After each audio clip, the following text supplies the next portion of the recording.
ингээд анхаараад метр 80 см 90 см бараг метр шуундөр болно ингээд. Тэр ингээд одоо өндөрлөчөд байгаа байдал. Тэгээ зургийг яаж аммаар юм бэ? Ингээд аммаар юм уу яаж аммаар.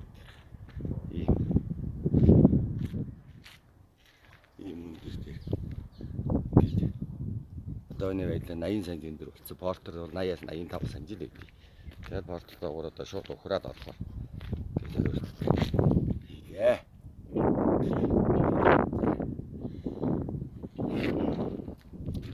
Ийм дахиад ашиг. Дахиад нэг бай. За ингээд бод хэлгийн харъя. Маш гоё ингээд битүү төмөр. Төмөрлчихсэн. Дөрөв үлрэлтийн чанартай ингээд төмөрлчихсэн. Айдлаа. Харуу. Өндөр болж байгаа шүү. Ингээд портер ухруулж оруулаад хятад зураг авна. Ингээд юм өндөр. Зураг авч чадахгүй маа бас.